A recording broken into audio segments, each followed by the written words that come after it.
हुआ। सबने तिरछी नजर से भगवान को देख रहे हैं। क्यों रे कन्हैया, अपना आखिर चाल दिखा दिया ना, साथ में खेला, साथ में कूदा, साथ में गैया को चराया। आज मेला देखने की बात हो गई तो तू अकेला अकेला। वाह भाई, जब बात आई मेला तो तू हो गया अकेला। हमें तो बाद में पता चला कि कन्हैया आ गया है मथुरा। देखो भाई, गाय को छोड़ करके हम लोग अकेले भाग करके ऐसे ही आए, देखो डंडा हाथ में है। कन्हैया बोले कि कोई बात नहीं, मुझे माफ कर दो भैया, अब तो आ गए हो ना, अब चलो दर्शन करें मथुरा का। सब लोग जा रहे हैं दर्शन करने के लिए। महाराज, जितनी अट्टालिका पर स्त्रियां थी सब भगवान को देख करके बड़े ही आनंद विभोर हो रही हैं। भगवान भी मुस्कुरा मुस्कुरा करके देख रहे हैं। सबने कहा कि अरे कन्हैया, ये जितने सब स्त्रियां हैं तुम्हें देख क्यों रही हैं? तुम्हें पता नहीं है ये मेरा मामा गांव है?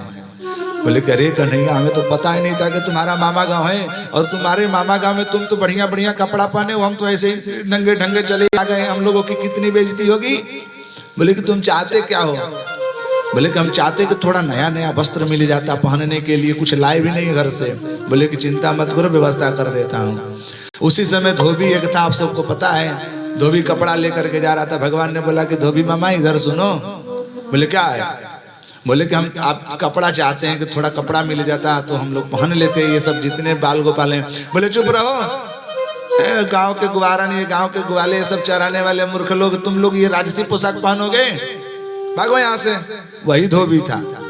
एक नीचे से बोल रहा है कन्हैया, इसको पता नहीं है, जरा पूतना वाला हाथ दिखाना ना इसको तो अभी कुछ पता ही नहीं है। एक चमेटा भगवान ने उसके गाल पर दिए कि वहीं पर तत्क्षण सीताराम हो ही गया। कन्हैया बोले कि जितना अब यहाँ पर वस्त्र पड़ा है सब वस्त्र को ले लो, पहन लो।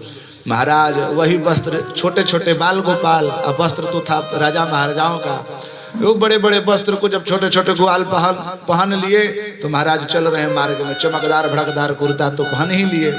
कन्हैया बोले अब तो खुश हो? बोले कि हाँ कन्हैया, अब चमकदार भड़कदार लग रहा है, लेकिन क्या कहें, हम लोग मार्ग में चल रहे हैं तो ऐसा लग रहा है कि मोदी जी ने सफाई अभियान चला रखे हैं।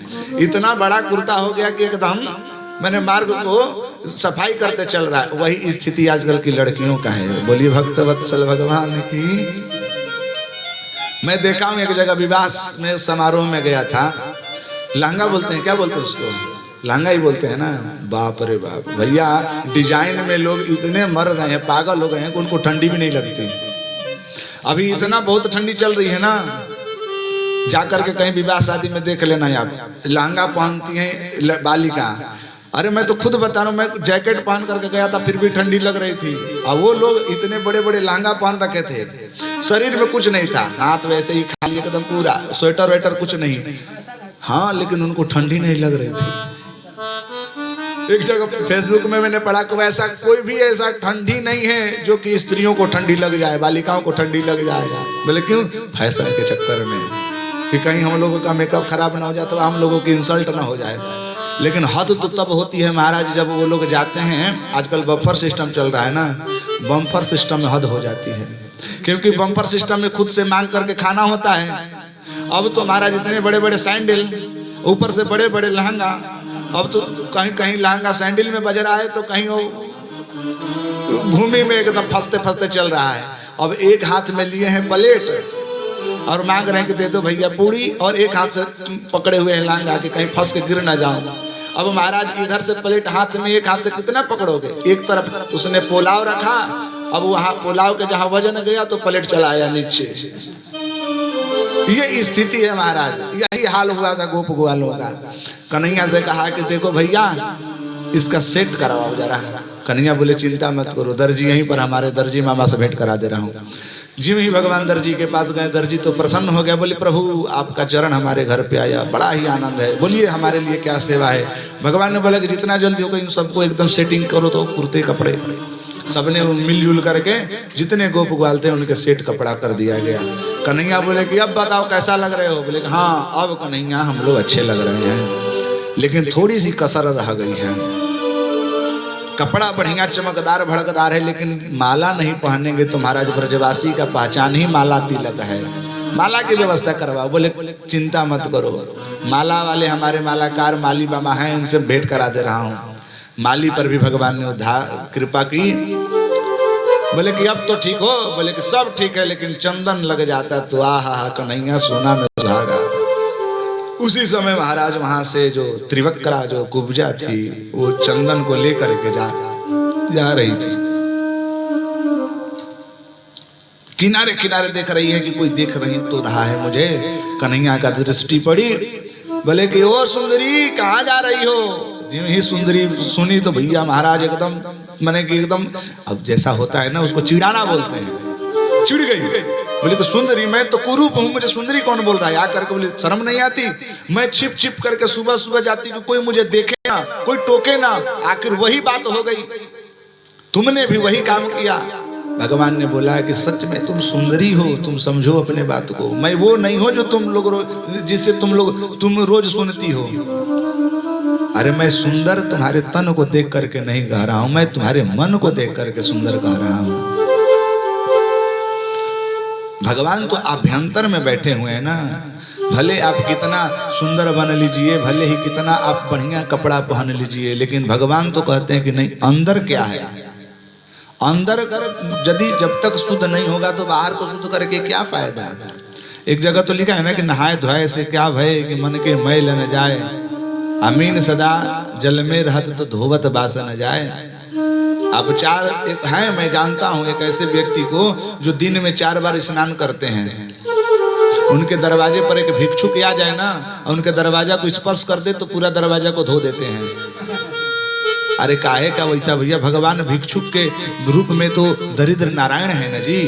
वो नारायण के देखिए एक और बात बता दूं, आप लोग ध्यान देना, कभी भी दरवाजे पर आए हुए भिक्षुकों को डांटना नहीं, कभी भी अपमान नहीं करना, क्योंकि वो भिक्षुक वो भिखारी नहीं आते हैं। हमारे घर में भिक्षुक साक्षात भगवान आते हैं, याचक जिसको कहते हैं। एक जगह लिखा है, याचको नैव याचन्ते बोधयन्ते गृहे गृहे दीयतां दीयतां नित्यं अदीयतां गतिरिदृशः अदीयतां गतिरिदृशः। याचको नहीं व याचनते, वो भिक्षुक लोग आपके घर में याचना नहीं करते। बोधयन्ते गृहे गृहे, वो आपको समझाने आते हैं कि अरे दीयताम दीयताम, दे दो, और नहीं दोगे तो गतिरिदृशः, हमारे जैसी ही तुम्हारी हाल होने वाली है। समझ में आई? मैंने कि हम भी पूर्व जन्म में किसी को दान पुण्य नहीं किए थे, इसीलिए आज दरिद्र बन गए हैं कि दान लेना पड़ रहा है, भिक्षा लेनी पड़ रही है। इसीलिए जितना है तुम लोग दे दो, दान करो, पुण्य करो, भिक्षुकों को भिक्षा दो, नहीं तो फिर बाद में भिखारी बनना पड़ेगा। अदत्त दानात् अभवत् दरिद्रो, सुन लीजिए ध्यान से, अदत्त दानात् अभवत् दरिद्रो दरिद्र प्रभावात् प्रकरोति पापम, कि पापम प्रभावात नरकम प्रयाति पुनर्दरिद्रः पुनरेव पापी। जो व्यक्ति दान नहीं करता, जो व्यक्ति भिक्षुकों को भिक्षा नहीं देता, वो महाराज अगले जन्म में पापी बनता है और पाप कर्म करके दरिद्र बन जाता है, फिर वही दरिद्र और पापी बनता रहता है। इसीलिए महाराज भगवान कहते हैं कि अंदर के भक्ति को जगाओ, अंदर के भावों को शुद्ध करो। भगवान ने उस त्रिवक्रा कुब्जा पर कृपा की और उसको विश्व सुंदरी बनाया। उसको चंदन लेकर के लेपन किया, सब लोग आनंद से चंदन को धारण करके गए।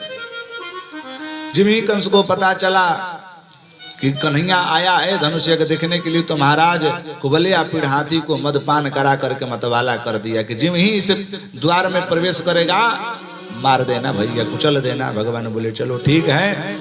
यज्ञ का उन्होंने दर्शन किया, यज्ञ धनुष का भंग करके सभी लोग को मारा और वो प्रवेश किए द्वार में। जिम ही द्वार को प्रवेश कर रहे हैं, उसी समय कुबलिया पीठ जो हाथी थी एकदम मतवाला होकर के भगवान के ऊपर दौड़ पड़ी।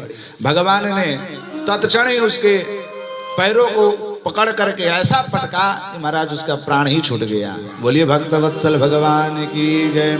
उसके हाथ दोनों दांत थे, दांतों को ले करके कबार करके बलदाऊ भैया और कन्हैया जी अपने कंधे पर इस प्रकार से रख करके चल रहे हैं जैसा कि लग रहा है कि मानो साक्षात भगवान ही आ गए हैं। महाराज उसी रंगभूमि में, उसी जो यहाँ पर मल युद्ध चल रहा, उसमें भगवान प्रवेश कर रहे हैं। सब लोग वहीं पर बैठे हुए हैं, ऋषि महर्षि लोग भी आए हैं, राजा लोग भी आए हैं, बड़े बड़े लोग भी आए हैं। महाराज जी ही भगवान कन्हैया और बलदेव प्रवेश कर रहे हैं। जितनी स्त्रियां थी अट्टालिका पर बैठ करके, वृद्ध वनिता वृद्धा सब लोग उसी पर थी। सब लोग का दर्शन अलग अलग भावों से हो रहा है। देखिए ध्यान दीजिएगा, भागवत जी का कौन से अध्याय का है, तो 43 माने आपका 43वां अध्याय का 17वां मंत्र है। इस श्लोक बड़ा सुंदर दिव्य है कि मल्ला नाम असनी नृणाम नरवरः स्त्रीणाम स्मरो मूर्तिमान, कि गोपा नाम स्वजनो सताम क्षिति भुजाम शास्ता स्वपित्रो शिशुः, कि मृत्युर्भोजपते विराट विदुषाम तत्त्वं परम योगिनाम, वृष्णीनां परदेवतेति विदितो रंगम गतः साग्रजः। आहा, मल्ला नाम असनी नृणाम नरवरः, मल युद्धों जितने मल पहलवान थे उनको ऐसा लग रहा है कि मानो कोई बड़ा ही पहलवान हम लोगों के पास आ गया है। स्त्रीणाम स्मरो मूर्तिमान, स्त्रियां जितनी देख रही हैं अट्टालिका पर ऐसा लग रहा है कि साक्षात कामदेव ही आ गए हैं। गोपा नाम सजनों, जितने गोप ग्वाल थे उनको ऐसा लग रहा था कि आज हमारा भाई आ गया, आज हमारा मित्र आ गया। आहा हा, क्षितिभुजाम शास्ता, जितने राजा वहां पर बैठे थे उनको ऐसा लग रहा था कि हमारा सम्राट आ गया।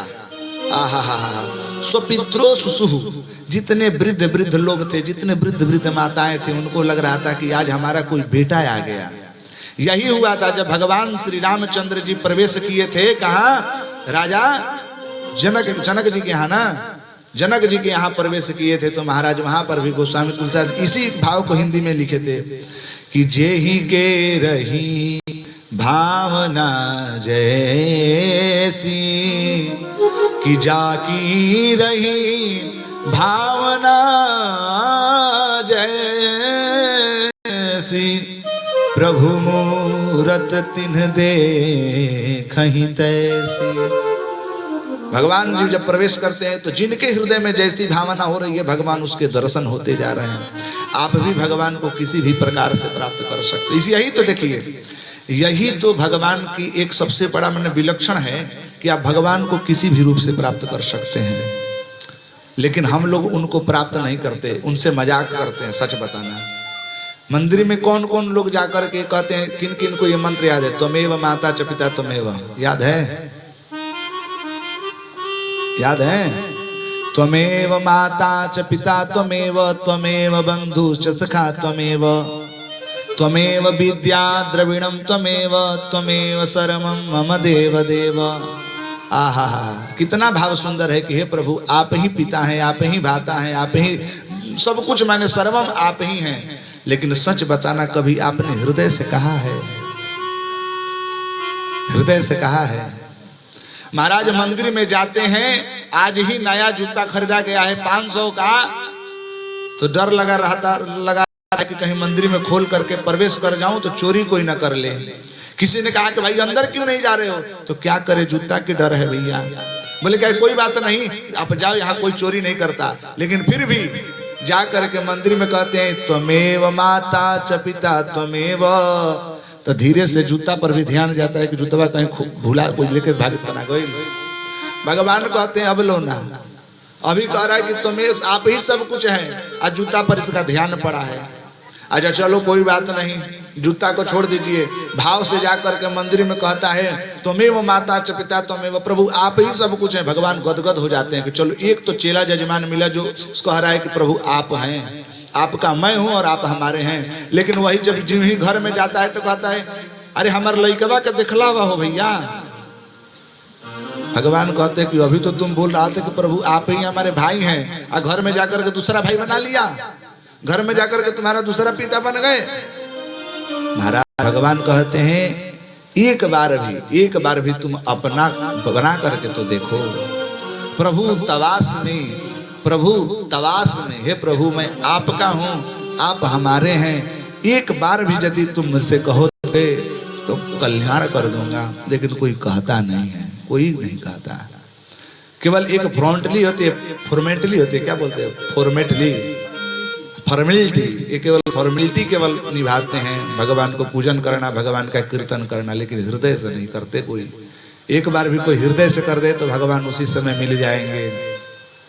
मीरा का नाम सुने हैं ना, हम लोग भी रोज ठाकुर जी को भोग लगाते हैं, लेकिन भगवान साक्षात आकर के तो पाए नहीं। लेकिन मीरा भी केवल दूध लगाई थी तो भगवान यहाँ करके पान किए। नामदेव जी का नाम सुने हैं, नामदेव जी एक बड़े संत सिद्ध हुए, वो भी भगवान को भोग लगाते थे तो भगवान यहाँ करके प्रसाद पाते थे। भक्ति से करेंगे तब तो, भाव से करेंगे तब तो। आज भी भगवान अवतरित होते हैं, आज भी भगवान भगत के बस में हैं, लेकिन हम क्या करते हैं, भगवान को कर दिए हैं गौड़ और लोगों को कर दिए हैं मुख्य। हम इतना प्रेम करते हैं अपने बालक से, हम इतना प्रेम करते हैं अपने पिता से, इतना प्रेम करते हैं अपने भार्या से, लेकिन भगवान से प्रेम बस केवल हम तो खुद खाते हैं। पंडित जी अब क्या खाएंगे बोलिए ना, तो पंडित जी कहेंगे मालपुआ बना दो, पंडित जी के लिए मालपुआ बन गया। भगवान को जब भोग लगाना होता तो लचीदाना रख देते हैं, लीजिए। भगवान भी बोलते हैं कि बड़ा चतुर जजमान है भैया, खुद तो खाता है मालपुआ। अच्छा देखिए, हम भगवान से धोखा नहीं करते। हम कितना सुंदर सुंदर चकाचक वस्त्र पहनते हैं, आज जब भगवान के वस्त्र चढ़ाने की बारी आती है तो क्या करते हैं, पंडित जी सुतवा का तनी तोड़ दीजिए उसको, एक बीता सुता तोड़ करके वस्त्रम समर्पयामि चढ़ा देते हैं।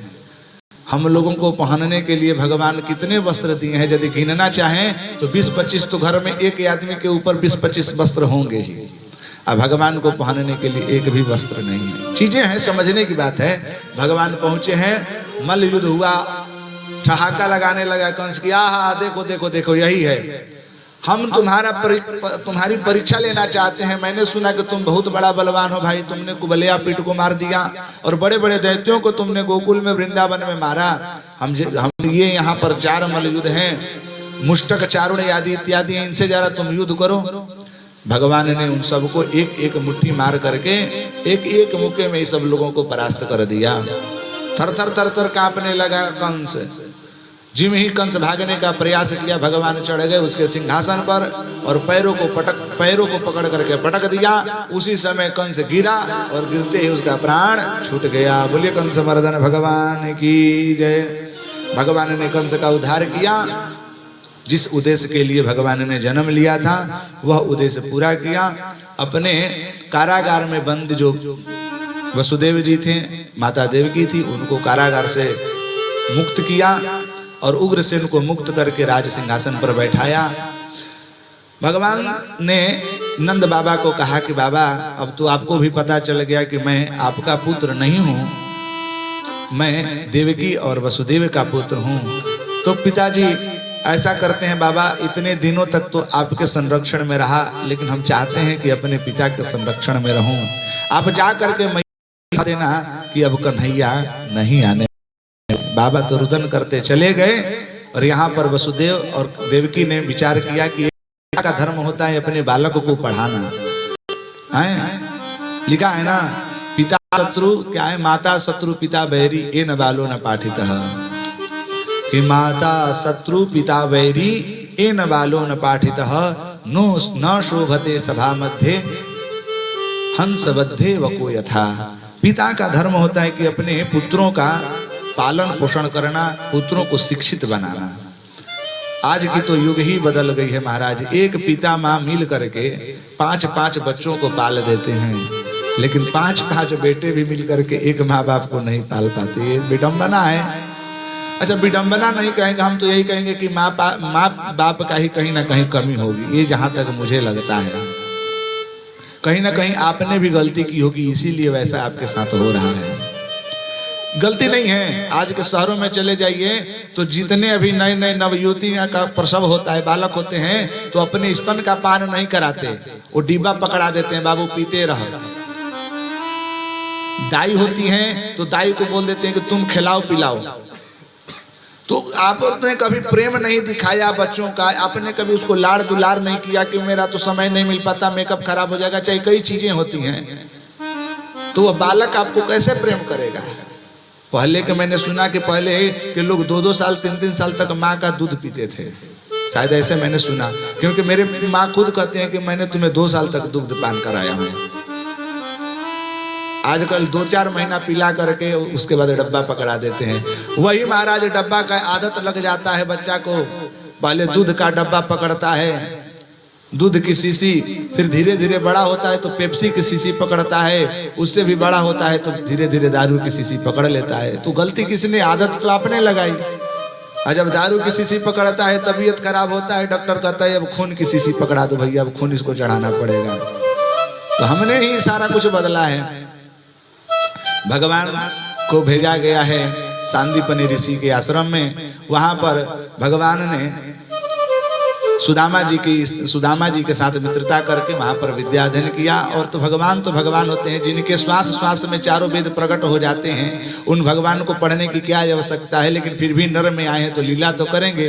तो अल्पकाल विद्या सब आई, गुरु गृह गए पढ़न रघु राई, अल्पकाल विद्या सब आई। भगवान कम ही समय में सारी विद्या को प्राप्त कर लिया, घर पे आए। मथुरा का जो कंस था वो तो मर गया। कंस के 2 पत्नी, दोनों पत्नी जो थी उसके पिता का नाम था जरासंध। जरासंध को पता लगा कि हमारे दामाद को तो मार दिया है, आने दो। कंस किसने, तो किसका नाम था, जरासंध। जरासंध ने मथुरा पर आक्रमण किया महाराज। भगवान ने युद्ध किया, 17 बार तक हराया। जरासंध मानता नहीं था, 12 बार किए। भगवान समझ गए कि वो दुर्जन मानते नहीं है। तो दुर्जन से 2 चीजें होती हैं, या तो दुर्जन को दूर से छोड़ दीजिए, प्रणाम कर लीजिए, नहीं तो इतना उसको मारिए कि फिर दोबारा लड़े ना आपसे। भगवान मारते तो थेथर हो गया था, ये मानता नहीं था, बार बार लड़ने चला जाता था।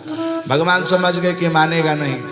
एक दिन क्या किया, जरासंध समस्त विप्रों को बुला करके रक्षा सूत्र बनवाया और संकल्प लेकर के कहा कि देखो जा रहा हूं लड़ने के लिए, तुम लोगों में सत्य मैं सुनाओ कि ब्राह्मणों में सत्य मेरे लिए अनुष्ठान करो, और यदि इस बार भगवान नहीं मेरे से हारे तो आकर के तुम लोग का गर्दन काट दूंगा। भैया भगवान तो विप्रों की रक्षा करने के लिए आए थे, भगवान पराजित नहीं होते, भगवान कोई भागे नहीं थे।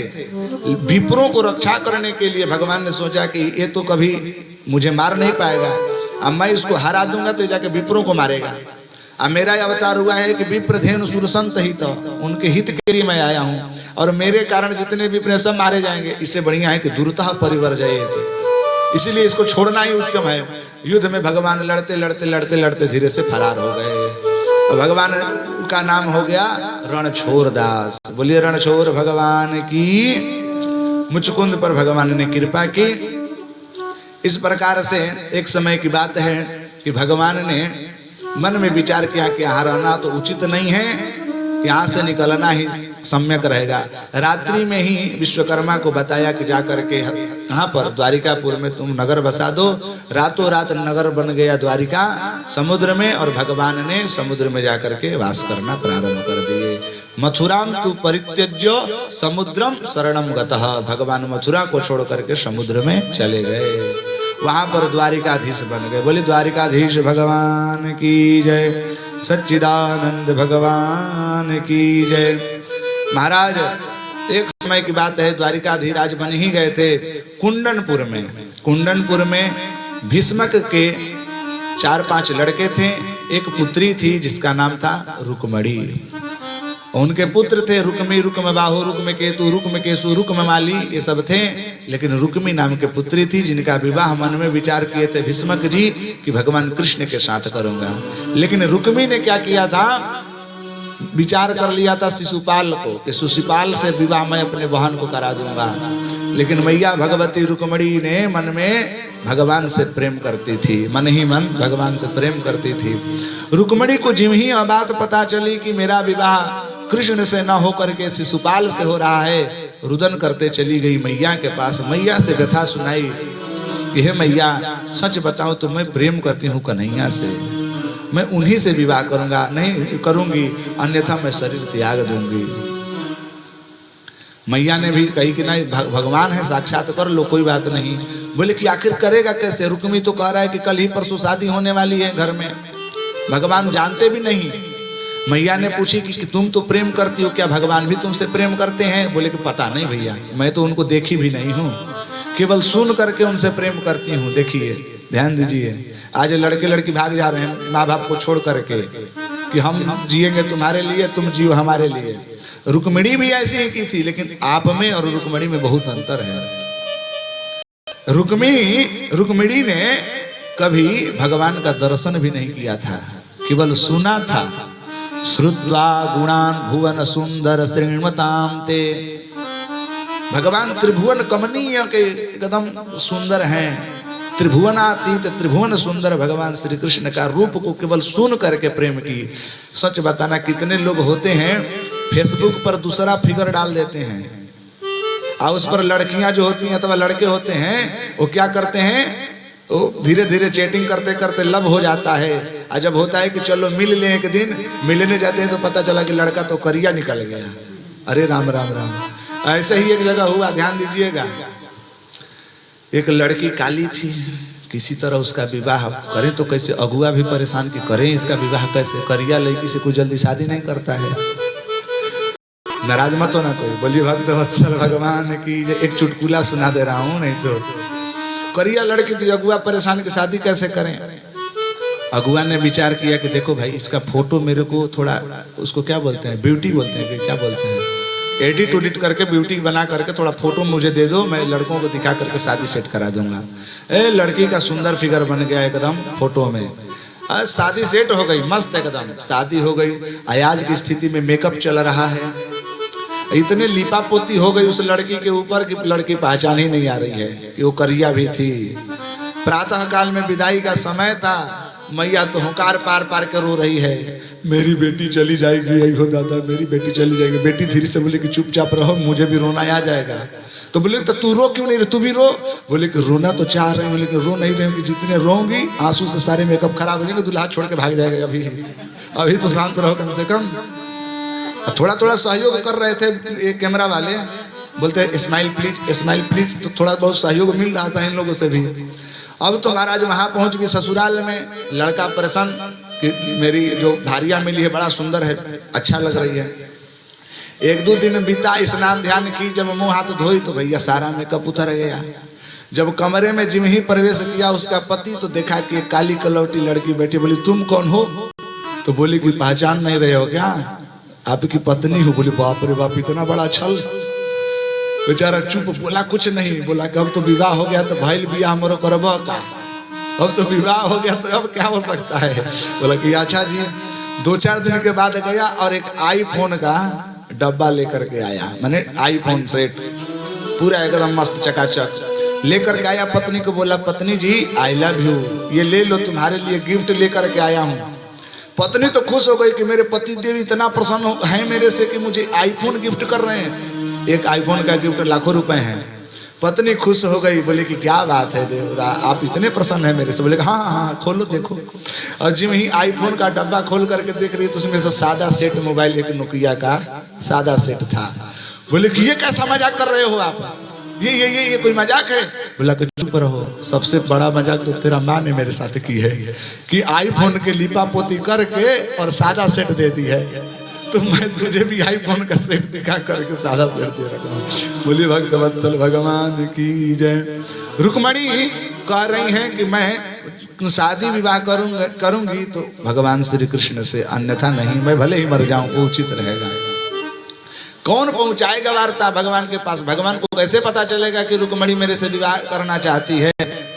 बोले कि ब्राह्मण कर सकते हैं, अपने गुरु पुरोहित को बुलाओ। ब्राह्मण जी आते हैं, रुक्मिणी मैया पत्र लिखती हैं और ब्राह्मण को दे करके द्वारिका भेजती हैं कि आप जाइए और यह खबर कन्हैया को दे देना। कन्हैया के पास जाते हैं, रात हो जाता है। बोलते हैं ब्राह्मण जी कि ब्राह्मण देवता कहते हैं कि प्रभु आपके लिए पत्र आया है कुंदनपुर से, पढ़िए। भगवान कहते हैं कि नहीं नहीं नहीं आप ही बताइए। तो वही ब्राह्मण बताते हैं कि हे प्रभु, मैया रुक्मिणी लिखती हैं कि श्रुत्वा गुणान भुवन सुंदर श्रीमतामते कर्ण विवरैहि। हे प्रभु, आपके इतने सुंदर सुंदर चरित्र का मैंने श्रवण किया कि सुन करके ही आपसे प्रेम कर बैठी है। प्रभु आप कैसे हैं मैं नहीं जानती, लेकिन हाँ इतना प्रेम करती हूँ कि आप यदि न मिले मेरे जिंदगी में तो मैं अपना यह जीवन छोड़ दूंगा। हाँ आपको ये पता होनी चाहिए कि कल ही मेरा विवाह किससे? शिशुपाल से होने वाला है। तो मैं नहीं चाहती कि शेर का भाग जो है वो कोई श्रृगाल लेकर के भागे। आप शेर हैं प्रभु, हम चाहते हैं कि आप हमें स्वीकार करें। भगवान बोलते हैं कोई बात नहीं भैया, हम तो सबको स्वीकार किए ही हैं। ये यथा माम प्रपद्यन्ते तांस तथैव भजामि हम। तुम मुझे दुश्मनी करोगे तो हम भी तुमसे दुश्मनी करेंगे। कंस ने दुश्मनी किया, भगवान ने भी दुश्मनी की। तुम मुझसे प्रेम करती हो तो चलो भैया मैं भी तुमसे प्रेम करूंगा। भगवान बोले कि चलो ठीक है, देवता बैठिए इसी पर। रथ पर उसी समय बैठे और इतने तीव्र गति से रथ को आके कि प्रातः काल होते ही कुंडनपुर। और उन्होंने बता दिया था पत्र में कि हे प्रभु, मैं प्रातः काल में जब आना है तो उसी मंदिर पर मिलिएगा, देवी कुल के मंदिर पर मैं जाऊंगी प्रातः काल में पूजन करने, वहीं पर मिलेंगे, वहीं पर विवाह करके धीरे से निकल लेंगे। भगवान जाते हैं, चारों तरफ सेना है कि कोई यहाँ पर आए नहीं, पहरेदार सभी लोग चारों तरफ से बैठे थे। भगवान जिम ही गए हैं तो भगवान की इतनी माधुर्यमय उनकी आकृति है, उनका छवि है, सब लोग छवि को देख करके मंत्रमुग्ध हो गए, स्तब्ध हो गए। न हाथ हिल रहा है न सर हिल रहा है, केवल टकटकी लगा करके देखे, देखो कितना सुंदर बालक आया है, कितना सुंदर लग रहा है। ऐसे ही सब लोग देख रहे हैं। भगवान ने क्या किया, पूजन करने के लिए मैया भगवती गई थी। भगवती को कहे कि बैठो इसी रथ पर, अब चल पड़े। माँ भगवती को बैठा करके चले। इधर से बलराम जी भी पीछे पीछे आ गए थे। रुक्मी भगवान को रोकने गया, भगवान ने दो चार चमेटा लगा करके जिम ही मारने के लिए उद्यत हुए। बलराम जी ने रोक दिया कि कन्हैया तू अभी जा, यहाँ पर विवाह का महोत्सव बनने वाला है, तू मारेगा क्या, यहाँ से निकल। बलराम जी ने युद्ध को रोका, वहां पर गए, कहाँ